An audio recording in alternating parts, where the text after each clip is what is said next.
வணக்கம் மக்களே. பிரபல பின்னணி பாடகி கல்பனாவுக்கு ஐசியூவில் இப்போ ட்ரீட்மெண்ட் வந்து நடந்துக்கிட்டு இருக்கு.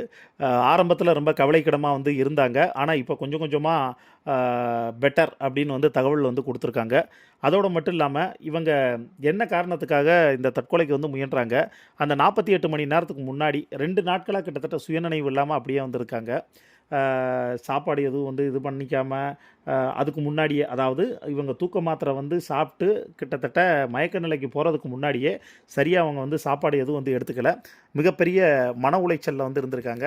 ஹாஸ்பிட்டலில் இப்போ டாக்டர் முதற்கொண்டு முதற்கட்ட விசாரணையில் என்னாச்சுன்னு வந்து கேட்குறப்ப, என்ன காரணத்துக்காக உங்களுக்கு வந்து மன உளைச்சல் ஏற்பட்டது, இதுக்கு பின்னாடி ஏதாச்சும் வந்திருக்கா, உங்கள் கணவரோட பிரச்சனையா, இல்லை வேறு ஏதாவது வந்திருக்கா அப்படின்னு கேள்வி மேலே கேள்வி வந்து அவங்கள்ட்ட வந்து கேட்டிருக்காங்க. கேட்டதுக்கு அவங்க எந்த பதிலுமே வந்து சொல்ல, எமோஷ்னலாக அவங்க கண்ணில் இருந்து கண்ணீர் மட்டும் வந்திருக்கு. வேறு எந்த ஒரு இதுவுமே இது இல்லை. பட் இதுக்கு முன்னாடி கல்பனா இதே மாதிரி வந்து ஒரு தற்கொலைக்கு வந்து முயன்ற சம்பவமும் பெரும் அதிர்ச்சி ஏற்படுத்தியிருக்கு.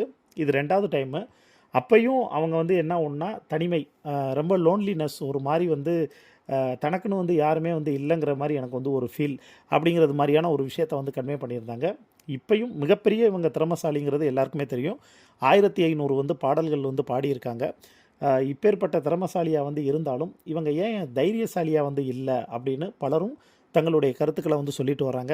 அதோடு மட்டும் வந்து இல்லாமல் திரையுலகத்தில் இருக்கக்கூடிய பல பிரபலங்களும் இவங்களுக்கு வந்து ஆறுதல் சொல்லிட்டு, எல்லாத்துக்குமே வந்து தற்கொலை இது வந்து தீர்வு அல்ல அப்படிங்கிறது மாதிரியும் சொல்லியிருக்காங்க.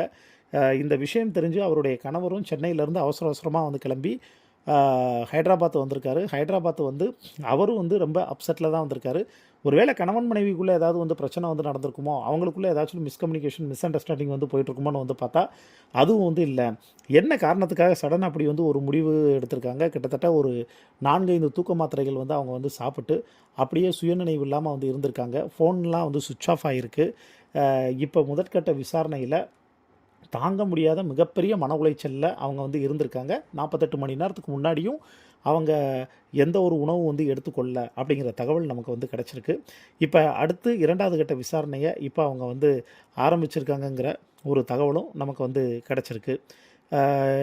தமிழ் சினிமாவில் புன்னகை மன்னன்கிற படத்தில் கௌரவ தோற்றத்தில் இவங்க வந்து நடிச்சிருக்காங்க.